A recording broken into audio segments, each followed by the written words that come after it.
Teraan ya saudara ya, apa yang Tuhan mau ya udah kita ikuti saja. Lagu tadi berkata, dengan apa akan kami balas Tuhan segala kebaikan-Mu di dalam hidup kami. Berapa banyak di antara saudara yang masih berkata Tuhan itu baik? Lambaikan tangan. Ya. Karena ada banyak orang yang sudah berkata bahwa Tuhan itu tidak baik saudara. Tapi kita semua di sini sepakat berkata bahwa Tuhan itu baik. Bahkan kalau kita masih bisa bernafas hari ini, kita datang ke tempat ini, itu semua karena kebaikan Tuhan. Benar nggak saudara? Ya kita sama-sama buka saja 1 Petrus pasal yang pertama, ayat yang pertama. Kita akan belajar sama-sama. Ya mulai ayat yang ketiga, nanti kita baca sampai ayat yang ke-9 saja. Ya 1, 2, 3 kita baca sama-sama ayat ini, 1, 2, 3. Terpujilah Allah dan Bapa Tuhan kita Yesus Kristus yang karena rahmat-Nya yang besar telah melahirkan kita kembali oleh kebangkitan Yesus Kristus dari antara orang mati pada suatu apa? Hidup yang, saya akan bahas satu-satu ayat saudara biar cepat ya. Apa kebaikan Tuhan yang sangat nyata di dalam hidup kita? Yang pertama ayat ini berkata, terpujilah Allah dan Bapa kita, Tuhan kita Yesus Kristus, yang karena rahmat-Nya yang besar telah melahirkan kita kembali oleh kebangkitan Kristus dari antara orang mati kepada suatu apa? Hidup yang penuh pengharapan. Ini loh kebaikan Tuhan yang pertama. Kita semua tadinya harusnya sudah mati. Upah dosa adalah maut, semua kita harusnya dihukum masuk neraka, tapi bersyukur ya oleh karena anugerah dan rahmat Tuhan yang besar kita ini dilahirkan kembali. Berapa banyak yang sudah dilahirkan kembali di sini? Yang sudah percaya Yesus, jangan terlalu pede dulu, angkat-angkat tangan ya. Ya, semua banyak orang berkata sudah mengaku dilahirkan kembali. Tapi apa dilahirkan kembali itu saudara? Satu kali Yesus berkata kepada Nikodemus, engkau tidak akan pernah melihat kerajaan sorga kalau engkau tidak dilahirkan kembali. Lalu Nikodemus bertanya, loh bagaimana mungkin, saya kan udah tua, masa saya masuk lagi ke rahim ibu saya lalu saya dilahirkan? Sesungguhnya setiap orang akan dilahirkan kembali oleh firman dan roh ketika dia terima Yesus. Dilahirkan kembali artinya kita mengalami lahir baru. Yang lama sudah berlalu, yang baru sudah. Nah sekarang saya mau tanya, yang sudah tadi mengaku lahir kembali, berapa banyak yang hidupnya sudah baru di sini? Kalau masih lama-lama jangan angkat tangan saudara ya. Masih ya saya masih merokok, saya masih bersinah, saya masih ini, ada orang berkata begini, orang Kristen itu kok sok kudus ya, di gereja itu sok benar. Saya mau bilang yang masuk surga itu orang benar, yang masuk surga itu orang kudus, bukan yang sok kudus, sok benar. Kita memang harus kudus, jangan main-main sama Tuhan saudara. Biar aja ada banyak pengejek-pengejek akan berbicara, ngomong kita sok kudus, ke diskotik nggak mau, gini nggak mau, gitu nggak mau. Ngapain coba? Ya hidup ini kan harus dinikmati, jangan terlalu kudus-kudus banget lah. Harus seimbang lah antara jasmani dan rohani, nggak bisa seimbang. Engkau harus memilih salah satu, amin. Ketika engkau sudah dilahirkan kembali di dalam Kristus, ya manusia rohmu dibaharui, engkau harus memilih untuk hidup baru di dalam Yesus saudara. Yang lama sudah berlalu, yang baru itu sudah datang. Ada perubahan yang terlihat dari orang yang hidupnya sudah dibaharui. Dulu sukanya maki-maki orang ya, kalau ngomong omongan kotor, semua suami istri kalau berantem, semua yang kotor keluar. Setelah terima Yesus sekarang kok beda ya. Istrinya marah tetap dia bilang, kamu itu kalau marah-marah tambah cantik loh. Amin bapak-bapak? Bapak-bapak gak ada yang amin. Ya, biarpun istri marah-marah, ngomong aja kamu kalau marah-marah itu tambah cantik loh. Ya, berubah kita kan. Dulu hidupnya seperti apa, ketika terima Yesus berubah, dan yang paling tahu perubahan itu ya orang terdekat. Coba istri tanya sama suaminya, sekarang mumpung ada yang berdua-dua, saya ini udah berubah apa belum? Tanya sama orang terdekat, yang paling tahu itu orang terdekat, saudara. Saya suka tanya sama suami saya udah berubah apa belum? Yang terutama yang dia bilang, iya yang pasti perubahannya tambah gendut. Dan itu menyakitkan. Ya, enggak saudara, dia ngomong kamu banyak berubah dari dulu pertama kita menikah, banyak berubah karena kita kan saling dibentuk. Amin. Ya dulu saya nggak mau dengar apa kata suami saudara, sekarang belajar dengar apa kata dia.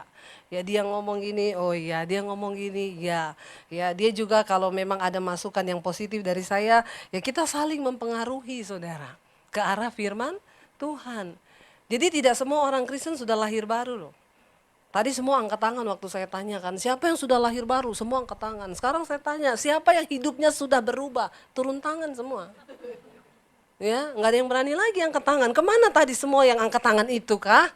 Makanya saya bilang jangan cepat-cepat angkat tangan.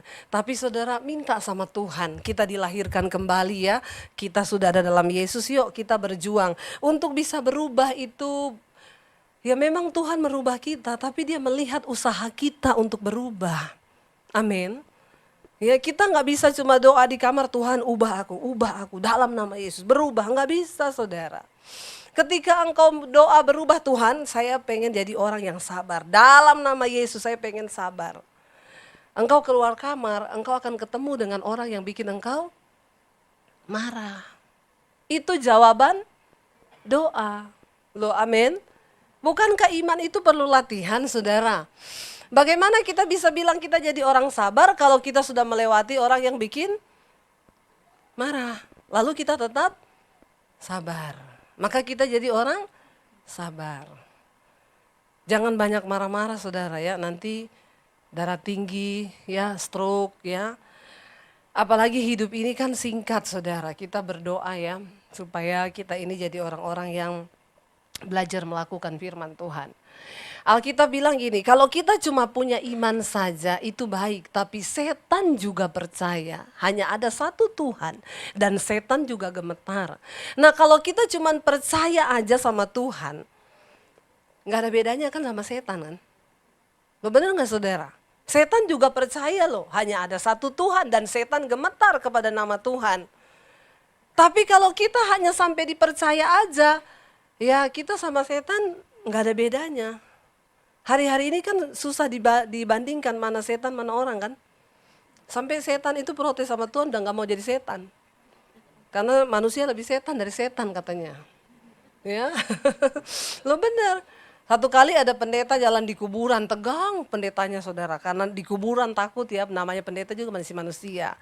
Lagi tegang ada kuntilanak muncul saudara. Wih, karena kaget, dasar ini pendeta mungkin memang tidak ada iman. Dia teriak, setan! Kuntilanaknya gini, oh darah Yesus. Jadi yang beriman yang mana? Pendetanya atau setannya? Jadi hari-hari ini saudara, ya kita bisa bilang kita beriman, kita bisa bilang kita pengerja, kita bisa bilang kita pendeta. Tapi ingat loh, pada akhirnya Tuhan yang akan uji iman kita. Lalu ayat yang kedua berkata begini, ayat yang keempat ya.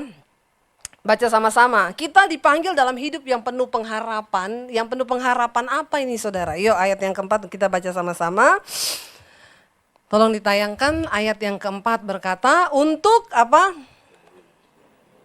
Menerima suatu bagian yang tidak dapat binasa, yang tidak dapat cemar, yang tidak dapat layu, yang tersimpan di sorga bagi kamu. Ini loh bagian yang Tuhan sediakan bagi kita. Kenapa kita harus hidup baru, dilahirkan kembali? Karena ada satu yang luar biasa yang Tuhan sediakan buat kita di sorga. Saudara, dulu kan saya sudah pernah bilang di sini ya, bumi ini bukan tempat kita yang sesungguhnya. Bumi ini adalah nusa kambangan, tempat pembuangan, tempat terkutuk. Kita dibuang ke sini, setan juga dibuang ke sini. Kita hidup satu nusa kambangan sama setan di sini. Nah, Yesus datang membawa kerajaan Allah. Dia mau orang dilahirkan kembali ikut dia untuk menerima satu bagian yang sudah disediakan buat kita.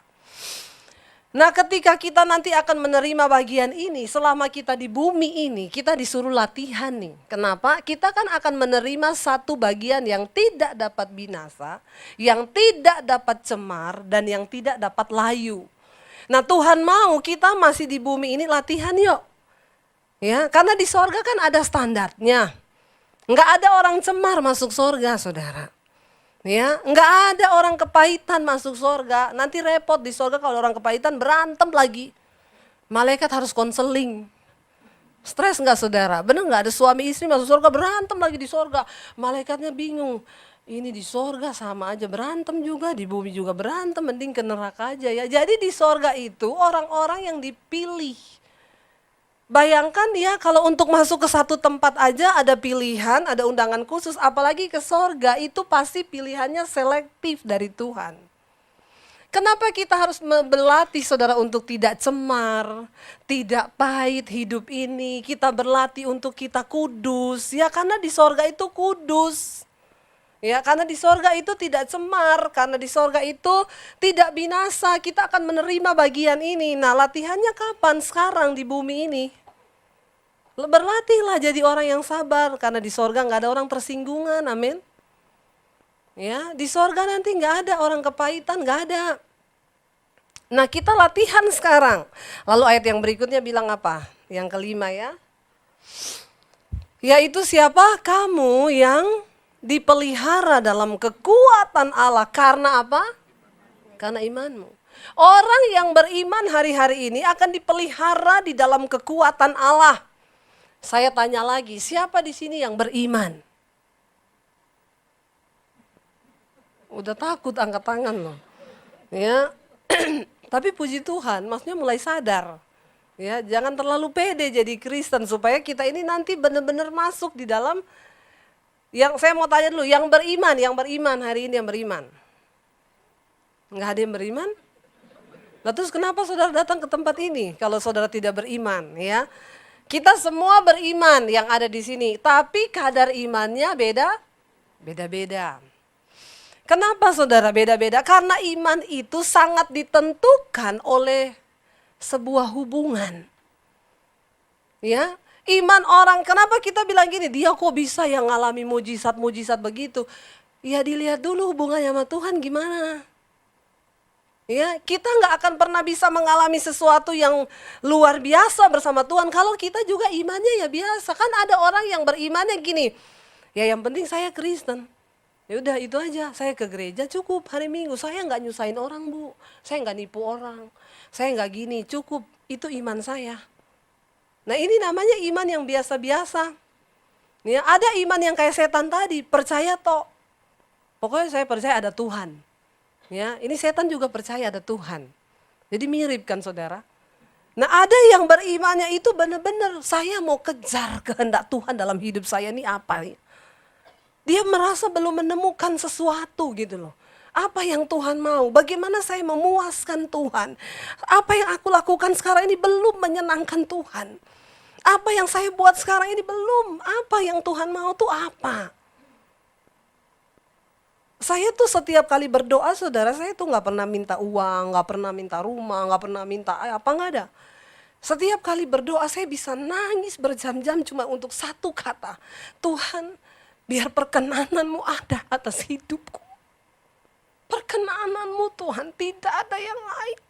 Karena belum tentu apa yang aku buat sekarang ini berkenan di hatimu.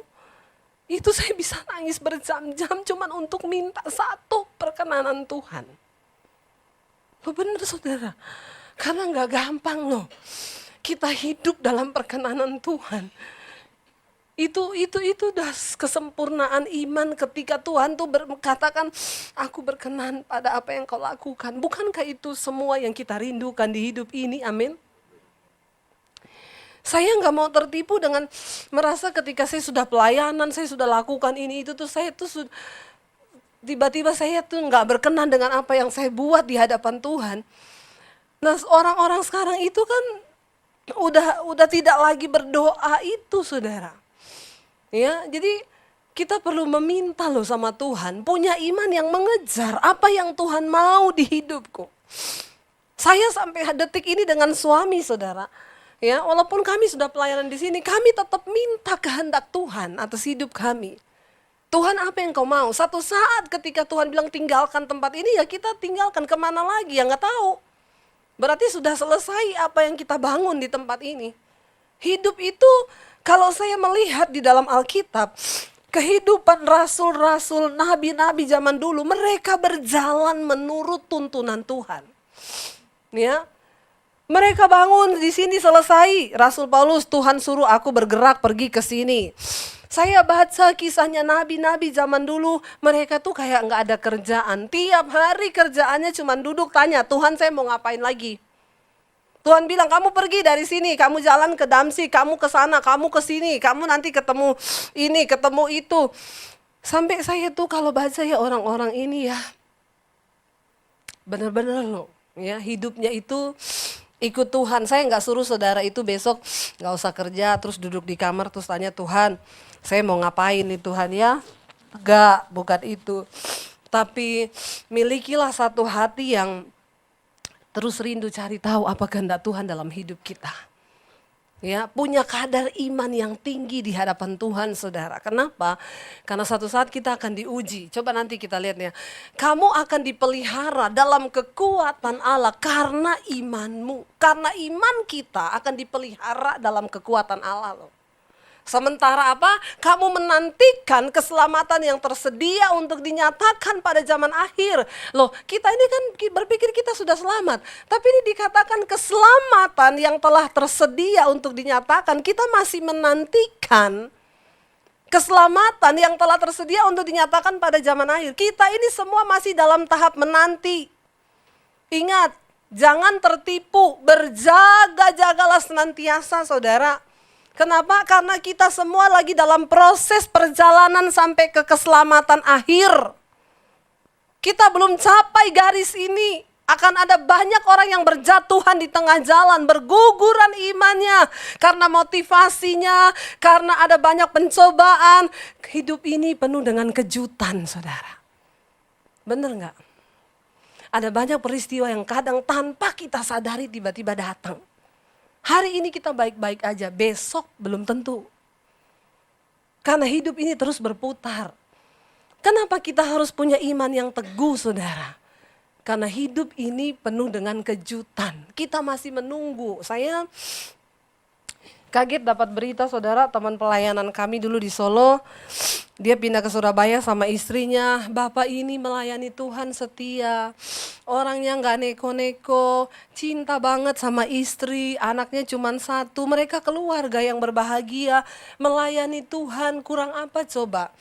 Pindah ke Surabaya, tiba-tiba saya dapat kabar beberapa bulan lalu suaminya ini meninggal. Saya syok setengah mati karena waktu saya pelayanan ke Surabaya, saya masih ketemu mereka berdua dan makan sama-sama. Saya bilang, Ci, masa nggak salah sih meninggal? Nangis kan dia malam itu waktu suaminya meninggal. Iya Deb, gini. Tapi saya, kenapa sih? Ada tumor di livernya.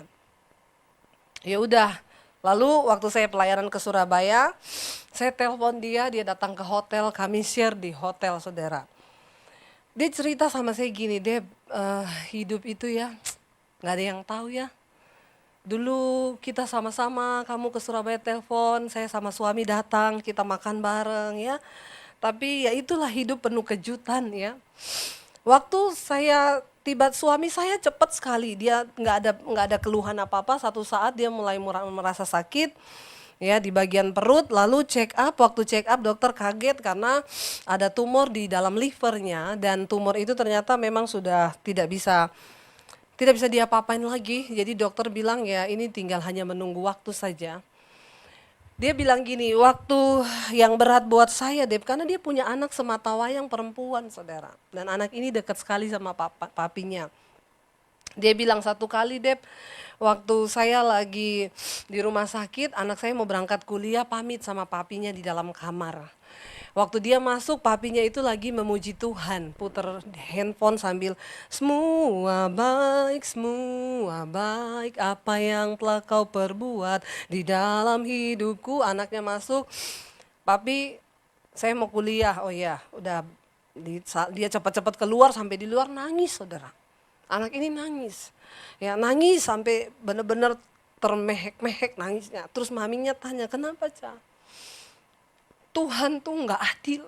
Tuhan tuh jahat mam. Papi itu orang baik loh. Papi itu nggak jahat, masih banyak orang yang lebih jahat dari papi. Tapi kenapa papi yang Tuhan izinkan sakit begini? Ya memang kita ini kadang tidak bisa mengerti ya saudara. Ada orang yang diharap-harapkan mati, nggak mati-mati loh. Saking jahatnya, minta ampunnya kita doa biar didoakan mati juga nggak mati. Tapi memang banyak orang bilang sih orang baik itu cepat mati. Karena rumahnya di surga udah jadi.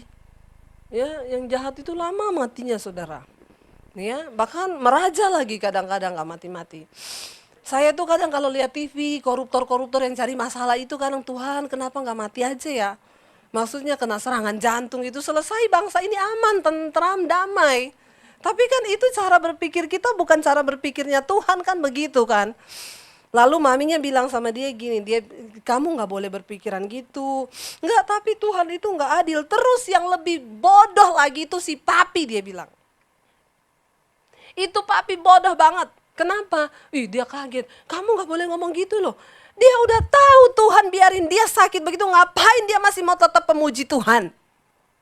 Waduh, di situ maminya terpukul saudara.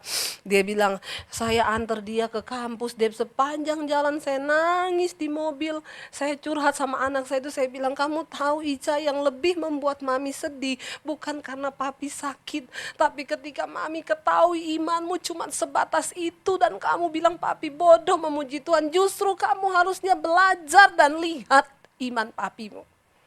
Walaupun dia udah ngalami sakit yang begitu, dia masih tetap memutuskan untuk memuji Tuhan bahwa Tuhan itu baik.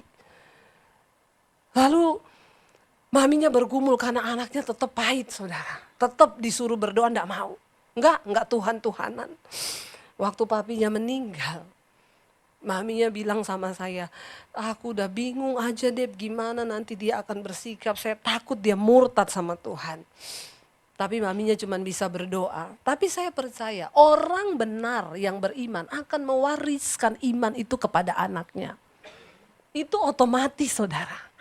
Kenapa? Karena anak itu melihat bagaimana iman orang tuanya. Ingat waktu Rasul Paulus bilang kepada Timotius, aku melihat iman di dalam dirimu. Itu iman yang dimiliki oleh nenekmu dan juga ibumu. Yang sekarang ada juga di dalam kamu, amin. Makanya para orang tua di sini milikilah iman yang teguh supaya engkau bisa wariskan iman itu kepada anakmu. Tidak ada warisan lain yang kita bisa tinggalkan kepada anak kita selain warisan iman. Kita tinggalin dia kekayaan, ya dia bisa hilang kekayaan itu habis, bahkan bisa berantem gara-gara harta. Saya lihat di TV ada satu orang Chinese di Surabaya, dia buka warung untuk orang-orang miskin saudara, ya. Jadi warungnya itu ada makan sayur, ada ayam ya. Pokoknya makanannya itu layak dan benar-benar enak. Tapi buat orang miskin, ada duit seberapa cemplungin aja di situ. Enggak ada duit makan aja, nggak usah bayar. Luar biasa loh. Jadi saya lihat di TV diwawancarain, ditanya, Pak, muncul ide itu dari mana? Dia bilang gini, saya ini cukup diberkati Tuhan. Saya punya prinsip begini katanya di TV itu ya. Kekayaan itu kalau kita makan sendiri akan jadi penyakit. Ya, kita habisin sendiri jadi penyakit, bener. Ya makan enak, terus tiap hari makan enak, terus di luar, terus padahal nggak sehat. Jadi penyakit. Tapi kalau kita dia bilang kalau kita tabung ya untuk anak-anak bisa bikin berantem dan hancur keluarga. Karena saya sudah melihat banyak, dia bilang, orang itu tinggalin warisan kekayaan buat anak-anak, justru anak-anak berantem semua.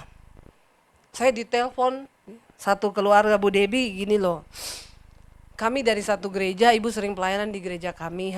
Kami ini ada 3 bersaudara di gereja itu, satu gereja Bu. Tapi kami ini musuh bebuyutan. Ya, dari sejak orang tua kami pergi, itu gara-gara papa saya ninggalin warisan di salah satu ini, ada rumah, ada ini. Tapi yang menguasai itu kokoh kami, Bu. Kami satu gereja, Bu. Ibu sering khotbah di gereja kami. Jadi gini, Bu, ya kalau kita datang hari Minggu, saya lihat koko saya di balkon, saya di bawah. Kalau saya datang di bawah ada koko saya naik ke balkon. Nanti taci saya yang satu nggak tahu kemana lagi dia. Pokoknya kita nggak mau ketemu di gereja. Tapi saya pikir-pikir gini ya Bu ya, sampai kapan ya kita begitu ya Bu? Kami butuh mediasi nih, mediator untuk mendamaikan kami. Ibu mau nggak, bersedia nggak? Saya pikir ini misi pendamaian ya, inilah tugas pendeta. Padahal saya bukan gembalanya. Tapi ya enggak apa-apa saudara, saya ini banyak menggantikan tugas gembala di mana-mana. Gereja seluruh dunia datangnya sama saya saudara, biar aja nggak apa-apa ya, upah saya besar di sorga. Jadi saya datang, ketemu ini berdua kakak adik. Jadi gini Bu, nanti kami berdua sudah sepakat. Nanti kapan kita mau telepon kakak kami atau ibu yang telepon deh. Ibu bicara, nanti kami bertiga ketemu Bu. Saya dengerin mereka cerita gini. Saya tanya gini, jadi saya mau cari tahu ini niatnya mereka ini. Mau berdamai dengan kakaknya ini memang tulus dari hati atau ada udang di balik bakwan lagi. Loh kita ini hamba Tuhan harus jeli loh saudara, karena kalau enggak kita jadi bulan-bulanan. Lalu saya dengar cerita, jadi kakak kami itu serakah dia Bu. Ya harta dia kuasai, rumah dia kuasai. Ini dia kuasai. Jadi gini Bu, jadi kan ini 2 bulan lagi dia mau jual rumah papa kami nih Bu. Saya mulai nangkep ini. Oh, jadi sudah ditawar kemarin 30M, ada yang nawar gini. Jadi maksud kami makanya Bu, kita mau berdamai Bu. Ya setidaknya kan kita ada bagian juga di situ dikit Bu. Terus saya tanya gini, berarti ini mau berdamainya karena kakaknya mau jual rumah? Ya salah satunya itu, saya pulang dulu ya. Saya bilang saya pulang dulu, kalian berdoa lagi deh. Ya karena saya tidak yakin sebuah niat perdamaian yang keluar dari akal bulus begini. Ini Tuhan tidak berkehendak ini. Kalian ternyata tetap karena kepingin harta lagi ini. Ya jadi saya nggak mau. Jadi gini aja, berdoa aja dulu, minta hati dari Tuhan untuk mau mengejar perdamaian itu benar-benar karena dari Tuhan. Bukan karena ada pengen jual rumah, pengen apa, saya nggak mau, saya bilang. Ya akhirnya dia telepon kemarin, jadi gimana ini Bu, nggak mau, nggak. Ya nggak mau saya. Ya biar mau ditawari dapat berapa persen dari penjualan rumah, nggak mau. Ya bukan itu tujuan kita. Tujuan kita ini, ya yuk hidup ini kan apa ya saudara, yuk kejar nilai yang pasti. Kenapa engkau mau berdamai? Karena Tuhan suruh aku berdamai. Bukan karena ada embel-embel yang lain. Lalu ayat yang ke-6 berkata begini saudara ya. Ayat 6 bilang begini, bergembiralah akan hal itu ya. Yang tadi dia bilang itu bergembira akan hal itu akan apa? Akan keselamatan yang akan dinyatakan pada zaman akhir itu. Sekalipun sekarang ini apa? Kamu harus seketika harus berduka cita oleh berbagai-bagai pencobaan. Ada yang lagi dapat pencobaan hari ini? Yang lagi ada masalah berapa banyak? Yang lagi ada masalah. Yang lagi tidak ada masalah. Ya, saya dibuat bingung terus dari tadi ya. Sekali lagi nih, saya mau ngaku ya, coba ngaku tolong jujur ya. Saudara yang lagi ada masalah hari ini angkat tangan. Yang lagi ada masalah saja. Sayap kanan paling banyak masalah itu sana ya. Yang lagi tidak ada masalah, angkat tangan. Yang bingung angkat kaki. Mending angkat kaki aja. Ya.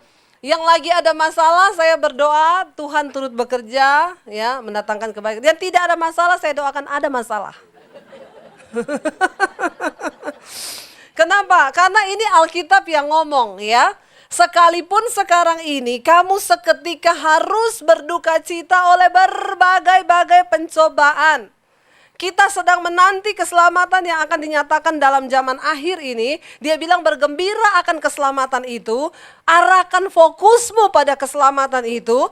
Sekalipun sekarang ini seketika kamu harus berduka cita oleh berbagai-bagai pencobaan. Saudara, ya tadi saya bilang hidup ini itu misteri, penuh kejutan. Ya, kemarin ada teman lagi yang cerita, bapaknya meninggal. Mendadak meninggal, ya tiba-tiba anfal, dibawa lari ke Singapura, saudara. Bayar Singapuranya aja kamar untuk kamar perawatan ICU-nya 1 malam 300 juta. Ya, bertahan hanya 3 hari. Habis 900 juta, bertahan 3 hari lewat. Dipanggil Tuhan. Anaknya nangis, sedih, nangis saudara. Ya kenapa begitu cepat? Lagi nangis di depan peti di rumah duka, ada perempuan datang bawa anak laki 1. Nangis di situ. Ini siapa? Istrinya. Loh? Istri dari mana? Dari luar kota, tinggalnya di sini. Belum selesai datang lagi 1 bawa anak. Nangis. Ini siapa? Istrinya juga. Anaknya kaget lagi. Nggak lama datang lagi. Bawa anak. Ini siapa? Istrinya juga. 6. Ya. Luar biasa ya saudara ya. Mati datang 6 orang nangis depan peti. Semua bawa anak loh. Makanya orang itu kadang-kadang kalau terlalu kaya, duitnya kebanyakan, ya kan harus dibagi-bagi katanya ya. Kalau Roma Irama bilang, menikahi janda-janda itu ibadah. Tapi harusnya nikahi janda miskin dan janda tua. Itu baru ibadah. Kalau nikahi janda muda, itu nafsu. Jadi harus bisa dibedakan. Orang itu kalau terlalu kaya saudara, akhirnya memang dia kaya banget. Akhirnya ya begitu. Makanya ya hidup ini saya sih nggak pernah minta kaya ya. Dan saya memang tidak kepengen kaya. Jangan nanti kalau kaya berubah saya. Nggak jadi hamba Tuhan lagi, bener nggak? Tiap hari ngitung duit terus. Ya, bahaya. Memang itu bukan Pak, saya sadari. Saya itu bukan panggilan kami untuk menjadi kaya. Ya, dan biarlah yang kaya-kaya itu ya orang-orang yang dikasih karunia untuk kaya. Tolong yang miskin-miskin jangan sampai iri sama orang kaya ya. Terus engkau bilang orang kaya itu enak banget ya hidupnya. Belum tentu engkau dikasih kaya bisa bertahan. Mungkin 3 hari aja udah bunuh diri. Karena untuk kaya itu juga anugerah saudara. Lo bener nggak? Orang itu untuk kaya itu pun kasih karunia loh. Nggak gampang loh orang kaya itu. Makanya tukang ojek ngomong enak banget orang kaya. Kata orang kaya begini, lu ya tukang ojek, makanya lu jangan ngopi terus, sekali-sekali minum vodka. Biar lu tahu hidup ini bukan cuma pahit tapi puyeng. Kalau tukang ojek ngertinya kan hidup itu pahit toh. Orang kaya puyeng saudara. Ya, bukan cuma pahit tapi puyeng bener. Kita mikirin 10 juta udah cekot-cekot kepala kita. Orang kaya itu mikirin 10 M cekot-cekot. Sebenarnya cekot-cekotnya sama nggak? Sama, yang beda nolnya. Lo bener cekot-cekotnya itu sama loh ya. Karena menurut takaran. Jadi menjadi kaya itu juga tidak gampang. Ya. Ya saya nggak mau jadi kaya, bener. Orang itu kalau kaya banyak pendeta yang sudah berubah sekarang. Ya saya ketemu 1 orang tadinya waktu masih miskin, ya sama Tuhan doa, terus ngurusi gereja, terus tiba-tiba dia bisnis jadi kaya banget saudara. Ngomong sama saya gini, sekarang saya nggak ada waktu urus gereja bu. Saya urus perusahaan terus. Akhirnya ditipu orang saudara. Ya, kemarin cerita ditipu 8 miliar. Ya itu. Ya, karena akhirnya cekot-cekot lagi. Kan? Ya memang itulah cara Tuhan mendidik kita kan. Pergumulan itu penting. Kita kalau udah gak ada pergumulan, udah terlalu jalan tol, gampang mati saudara. Gak ada rem. Nah kenapa Tuhan izinkan pencobaan dalam hidup ini? Untuk bikin kita akhirnya mundur lagi selangkah lalu Tuhan Sadari diri. Tapi ada orang saudara biar udah ada pencobaan nggak tarik diri mundur, lurus terus dia tancap gas. Orang-orang begini berakhir pada kebinasaan loh. Hidup ini yang penting itu bukan apa yang Anda capai, tapi nilai di dalam apa yang Anda capai itu. Amin. Loh kita dapat uang 30 miliar, ya bagus. Tetapi yang lebih bagus itu proses waktu engkau menuju ke sana. Ada jatuh bangun, engkau dapat nilai. Kan Tuhan itu membentuk kita lewat semua nilai kehidupan kan. Benar nggak saudara? Nah kalau kita tidak pernah mengalami pencobaan, nilai apa yang kita dapat di hidup ini? Nggak ada nilai apa-apa yang akan kita bawa nanti menghadap Tuhan. Kita tidak punya pengalaman bersama Tuhan, kita nggak punya pengalaman dibentuk bersama Tuhan. Ya, jadi anaknya itu tadinya dia hancur hati waktu papanya meninggal. Sekarang dia bilang gini, ya puji Tuhan lah bapak meninggal lah. Kalau nggak bisa 12 nanti yang nangis depan peti. Kebanyakan saudara.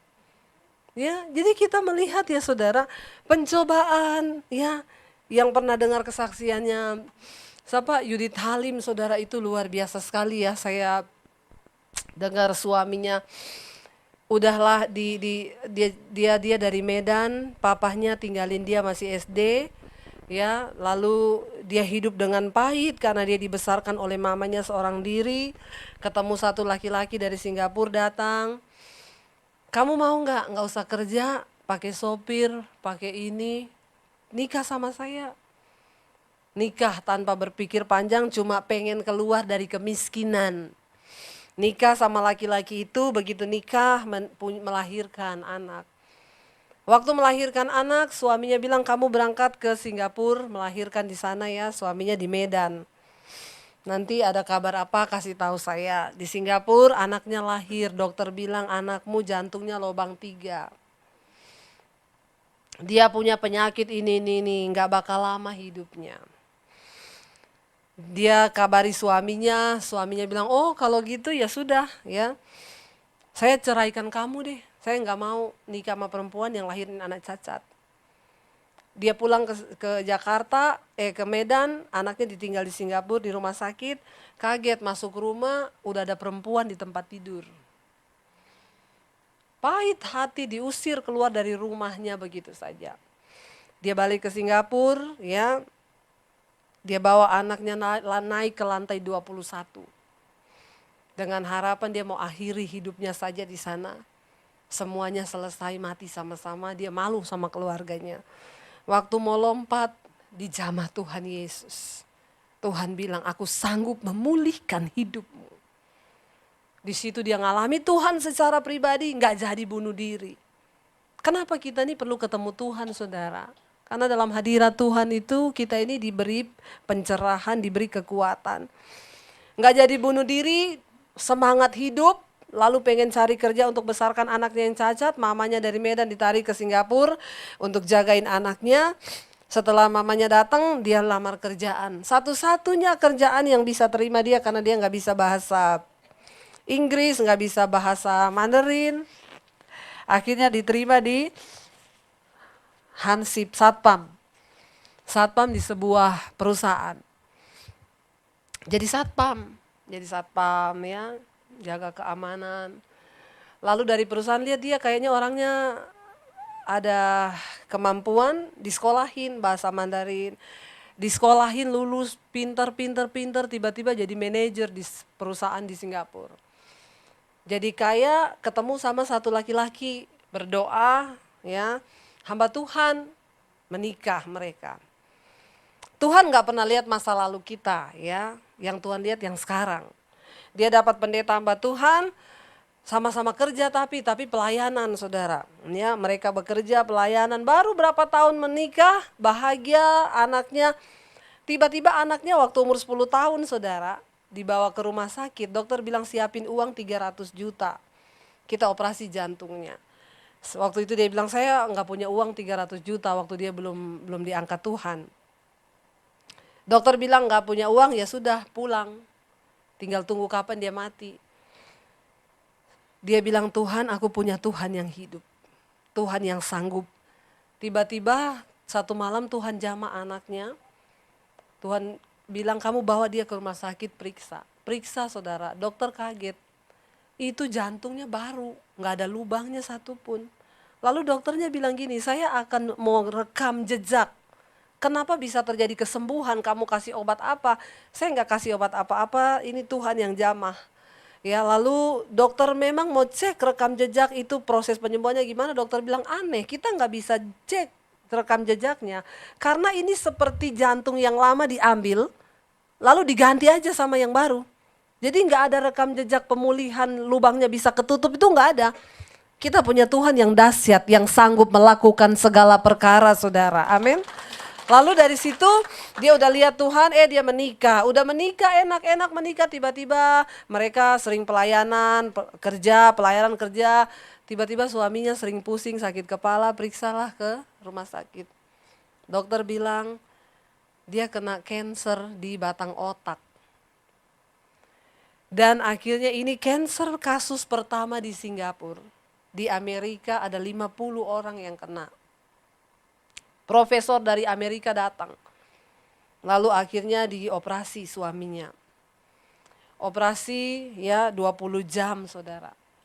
Digergaji pas di tengkorak kepalanya sini. Di belakang telinganya sini diambil. Lalu waktu setelah ditutup dokter bilang sama dia, kami sudah berhasil mengangkat tapi hanya 70%. Yang 30 kami nggak bisa angkat karena dia lengket di batang otak. Jadi ya maaf, kesembuhan suamimu nggak bisa, kita sudah berusaha. Tapi itu tetap akan ada, tinggal tunggu kapan dia menyebar lagi. Umurnya tinggal 6 bulan. Waktu suaminya dengar dokter bilang umur tinggal 6 bulan. Dia bilang gini, yes masih ada waktu 6 bulan aku mau melakukan yang terbaik bagi Tuhan. Mereka pergi ke daerah-daerah miskin, ke Vietnam, mereka pergi ke daerah miskin. Mereka bawa apa yang mereka bisa bawa, tidak minta-minta sumbangan saudara. Ya pakai uangnya mereka sendiri, mereka masak buat anak-anak di tempat pemungut sampah. Mereka doakan satu-satu, apa yang bisa mereka. Dia bilang waktu suami saya kesakitan, dia akan cari satu tiang atau apa, dia berlutut di situ. Dan dia cuma bilang gini, Tuhan sesakit apapun yang aku alami sekarang, aku tetap mau memuji Engkau, praise the Lord. Lalu dia bisa pingsan karena kesakitan, lalu tertidur, lalu bangun, udah hilang sakitnya. Dokter bilang tinggal 6 bulan, mereka lakukan apa yang terbaik yang mereka bisa lakukan. Tidak ada satupun kata-kata yang ngomong Tuhan tuh jahat, Tuhan gak baik. Mereka selalu mengucap syukur. Lalu saudara, 10 tahun nggak mati. Tapi tetap sakit. Akhirnya anfal pas 10 tahun, plak dia jatuh. Dibawa ke rumah sakit, operasi yang kedua. Dokter buka lagi kepala otaknya, diambil lagi sudah sebesar telur 2. Ya. Diambil dua-duanya, dokter bilang tersisa lagi 30% yang itu di batang otak. Kami nggak bisa korek itu. Dan kali ini dia akan buta dan akan lumpuh, nggak bisa berjalan. Saudara, malam itu sebelum operasi suaminya bilang sama dia, ini semua surat-surat, rumah, semua asuransi saya. Kalau saya mati nanti kita ketemu di sorga. Yudit bilang, saya berdoa sama Tuhan. Tuhan, aku tidak akan lepas jubahmu hari ini seperti Yakub yang bergumul dengan Tuhan. Engkau sembuhkan penyakit suamiku. Jangan ambil lagi suami saya yang ini Tuhan. Karena kami mau melayani Engkau. Tapi habis operasi dia lihat suaminya udah tidak sadar dan kesakitan malam itu. Dokter bilang, ya tunggu aja, bertahan tidak akan lama. Kalaupun bertahan dia sadar bangun, dia buta dan lumpuh. Dia nangis malam itu, dia bilang waktu saya lihat suami saya begitu, saya cuma bilang gini, Tuhan ambil kalau Engkau mau ambil. Saya rela Tuhan karena saya gak sanggup lihat dia kesakitan. Ambil aja. Malam dia tungguin suaminya di ruang VIP, dia tidur di ruang tamu, kelihatan saudara, tiba-tiba tengah malam suaminya lompat bangun dari tempat tidur sambil Yudit kaget, suaminya teriak, Jesus here, Jesus here, Jesus here. Dia lari saudara masuk ke ruang rumah sakit. Dia kena hadirat Tuhan, dia jatuh, si Yudit ini gak bisa lagi jalan deketin suaminya. Dia bilang betapa kudus hadirat Tuhan itu.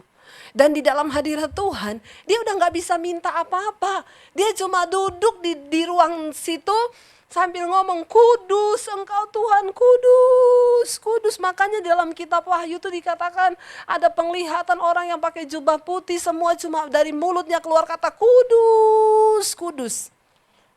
Lalu saudara, dia gak bisa apa-apa, dia tertunduk, akhirnya dia ketiduran di lantai.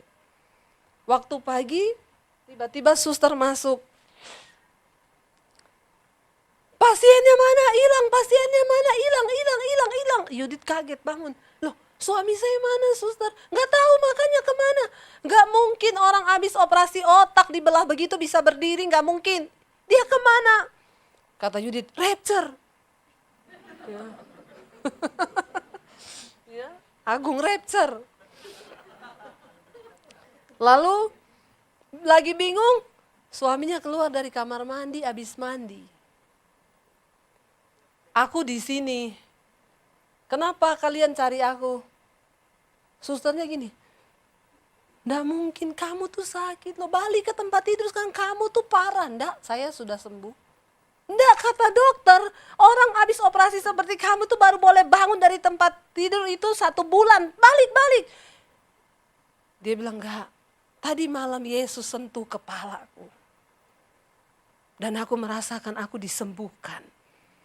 Lalu dia berdiri, saudara, dia copot itu semua jarum-jarum yang melekat. Karena panas, saya mandi tadi subuh. Dan sampai hari ini dia hidup. Tepuk tangan buat Tuhan Yesus. Apa yang, saudara, orang ngalami begini, orang mau ngomong apa coba? Dia mengalami perjumpaan dengan Tuhan. Tapi saya melihat air mata yang mereka keluarkan. Selama 10 tahun mereka melayani Tuhan di dalam kesakitan. Itu loh ujian iman. Sementara kita menantikan keselamatan yang akan dinyatakan di zaman akhir. Kita akan mengalami banyak pencobaan. Tapi orang yang tidak pernah menyalahkan Tuhan dan tetap punya iman yang teguh berpegang kepada Tuhan, mereka akan melihat pembelaan Tuhan. Iman yang seperti ini loh yang Tuhan cari. Adakah dia diapati di antara kita hari ini? Atau kita baru punya masalah keuangan yang hidup kayak begini, mau bunuh diri aja, mau mati aja. Baru masalah uang 100 juta, 200 juta, udah mau mati, mau gantung diri, mau apalah saudara. Kita perlu belajar banyak loh. Perlu belajar banyak. Kenapa kita ini lagi diuji iman kita? Saudara baca sama-sama, coba ayat yang ke-7 bilang apa? Maksud dari pencobaan-pencobaan itu apa? Ayat 7 bilang, baca sama-sama. Saya undang para imam musik, boleh maju ke depan. Ayat 7 bilang apa? Maksud semuanya itu ialah untuk membuktikan kemurnian imanmu yang jauh lebih tinggi nilainya daripada emas yang fana, yang diuji kemurniannya dengan api, sehingga kamu memperoleh puji-pujian dan kemuliaan dan kehormatan pada hari Yesus Kristus menyatakan dirinya. Ini goalnya saudara. Hari ini tidak usah cari pujian manusia. Amin. Enggak usah cari pengakuan manusia. Karena kita akan menerima puji-pujian yang paling luar biasa ketika Yesus menyatakan dirinya. Berhenti cari pujian, berhenti cari sanjungan, berhenti cari sesuatu yang sifatnya bukan kekekalan. Ayat yang ke-9 bilang begini. Ayat yang 8 dan ayat yang 9 baca sama-sama. Sekalipun kamu belum pernah melihat dia, namun kamu mengasihaninya. Kamu percaya kepada dia sekalipun kamu sekarang tidak melihatnya. Kamu bergembira karena sukacita yang mulia Sekalipun kita tidak melihat Yesus, tapi kan kita mengasihinya. Kenapa saudara? Ayat 9 bilang, baca sama-sama.